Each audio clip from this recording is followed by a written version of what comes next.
এই বৃষ্টির দিনে মন চাচ্ছিল যে কিছু একটা খাই, কিন্তু কি করি, কি খাবো? তো ফ্রিজে ছিল তাল, ভাবলাম একটু তালের পিঠা করি আর আপনাদের সাথেও ভিডিওটা শেয়ার করি। ফ্রিজ থেকে তালটা নামিয়ে নিয়েছি আর এখানে আমার ছিল 2 কাপ তাল। আর আমি এর সাথে দিয়ে দিব 1 কাপ আখের গুড়। আপনারা চাইলে খেজুরের গুড় অথবা চিনিও দিয়ে দিতে পারেন। আর এর সাথে আমি দেব 1.5 কাপ চালের গুঁড়া, 1 কাপের থেকে কিছুটা পরিমাণ কম ময়দা, 1 চা চামচ বেকিং পাউডার আর 1 চা চামচ থেকে কিছুটা কম লবণ।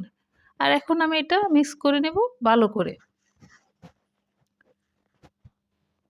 এটা একদম ভালো একটা ব্যাটার হবে, মসৃণ।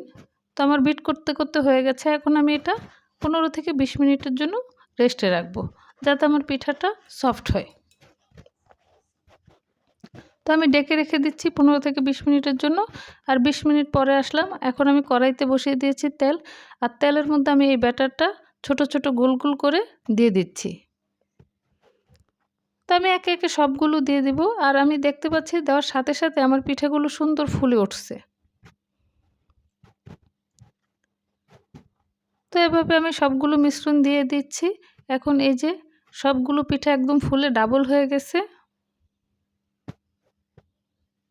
আর আপনারাও এভাবে বানিয়ে নিতে পারেন। আর সবগুলো উপকরণ যদি পারফেক্ট হয়, ঠিকমতো হয়, তাহলে আশা করি পিঠাটা খুব সুন্দর হবে। আর আপনারা খুব সহজেই ঘরে এটা তৈরি করে নিতে পারবেন।